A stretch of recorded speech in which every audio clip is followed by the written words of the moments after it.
Hello friends, welcome to I exam B. I am Sushil Tagde, ex manager Reserve Bank of India. अभी एक series चालू है जिसमें हम देख रहे हैं कि जो सेलेक्टेड कैंडिडेट्स हैं आई एग्जाम बी के 70, उनका अलग अलग टाइप का प्रोफाइल देख रहे हैं। जैसे एजुकेशनल बैकग्राउंड क्या है, जॉब का बैकग्राउंड क्या है उनका। आज के इसमें हम देखेंगे एज एंड जेंडर प्रोफाइल क्या है। और यहाँ पर देखो काफ़ी एनालिसिस करना पड़ता है, टाइम जाता है इसमें। और सब लोगों को सब चीज़ें नहीं देखनी है। कुछ लोगों को उनका प्रोफाइल देखना है जैसे एज वाला, कुछ लोगों को उनका एजुकेशनल बैकग्राउंड देखना है, किसको उनका जॉब देखना है। एक्चुअली ऐसे जो एनालिसिस होते हैं इसका कोई फ़र्क नहीं पड़ता, क्योंकि ना सारे टाइप के कैंडिडेट सेलेक्ट होते हैं और सारे टाइप के कैंडिडेट्स फेल भी होते हैं। लेकिन इससे क्या है ना, कभी कभी हम हमारे बायोडेटा से या हमारे प्रोफाइल से कुछ मैच हो जाता है तो हमें थोड़ी सी होप आती है। यही पर्पज़ है ये बनाने का, अदरवाइज़ इससे बहुत ज़्यादा फर्क नहीं पड़ने वाला है। स्टूडेंट्स डिमांड करते हैं तो धीरे धीरे मैं यहाँ पे बनाऊंगा। तो यहाँ पे 6-7 वीडियो हो जाएंगे और छोटे छोटे वीडियो होंगे, तो ज़्यादा टाइम मैं आपका यहाँ पर नहीं लूँगा। और यहाँ पे मिनिमम एज है सेलेक्ट होने वाली जो आई एग्जाम भी के है, बाकी तो हो सकते हैं 22 है एंड मैक्सिमम 37 है। कुछ लोगों को लगेगा 37 ऐसे कैसे, ठीक है, तो वो भी हम देखेंगे ये 37 किस वजह से आया है एंड एवरेज एज कितना है एंड मेल फीमेल का रेशो कितना है वो भी हम यहाँ पे देखेंगे। चलो वीडियो स्टार्ट करते हैं। अभी मुझे मेंटरिंग को टोटल 10-12 साल हो गए हैं। ये 2013 के रिक्रूट्स का रिजल्ट है। उस टाइम फुल फ्लेज रिक्रूट मतलब मेंटरिंग नहीं चलता था। जो जैसे मैं अहमदाबाद में जॉब करता था उस टाइम जो लोग आते थे उनको मैं गाइड करता था इंटरव्यू के लिए, पेपर चेकिंग के लिए, इस टाइप का ये ऊपर ऊपर नॉमिनल लेवल का गाइडेंस होता था। 15 में फिर मैंने जॉब छोड़ के फुल टाइम मेंटरिंग यहाँ पे स्टार्ट किया है। बाकी ये तो मैंने पिछले वीडियो में भी दिखाया हुआ है, तो ये देख सकते हैं हमारे स्टूडेंट है जिन्होंने आई एग्जाम बी के कोर्स के बारे में डिटेल में यहाँ पर रिव्यू किया था। वो पहले हमारे स्टूडेंट थे, उसके बाद उस टाइम उन्होंने रिव्यू किया, उनके बाद उनका सिलेक्शन इस साल भी हुआ है। लास्ट ईयर वो इंटरव्यू तक पहुँचे थे, ठीक है, लास्ट ईयर इंटरव्यू तक पहुंचे थे, इस बार उनका सिलेक्शन हुआ है। बाकी हमारा न्यू बैच है वो अभी स्टार्ट होने वाला है। स्टूडेंट रिक्वेस्ट किया था और जो जॉब कर रहे हैं उनके लिए ये काफ़ी मतलब हम कह सकते हैं ईजी ऑप्शन है, यानी कि काफ़ी क्रिप्स कंटेंट है, छोटा कंटेंट है। अगर आप रेगुलर 3 घंटे पढ़ाई करेंगे तो हो सकता है। और ये है वेटिंग लिस्ट के लोगों के लिए कि वेटिंग लिस्ट की पॉसिबिलिटी भी होती है और 4-5 लोगों को एवरी ईयर चांस मिलता है। कभी कभी 10-12 भी होते हैं, कभी कभी 3-4 भी होते हैं, ठीक है। उसके बाद एजुकेशन के बारे में मैंने ये वीडियो बनाया था, आप फिर से देख लीजिए। जो लोगों ने नहीं देखा उनके लिए है। जॉब के बारे में भी मैंने बताया था कितने बैंकर है क्या है।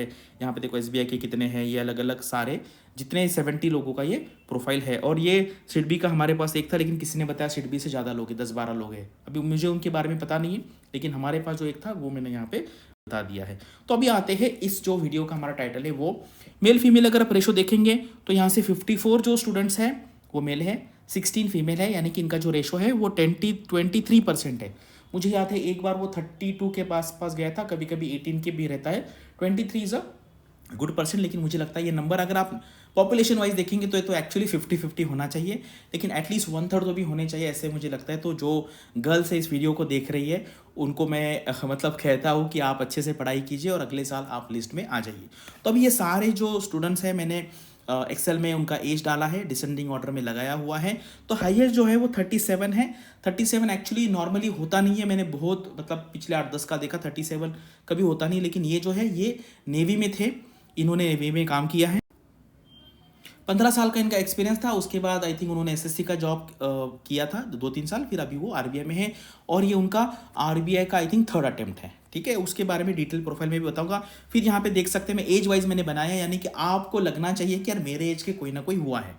37 का एक है, 34 का एक है, 33 3, 32 का एक है, 31 के 4 है।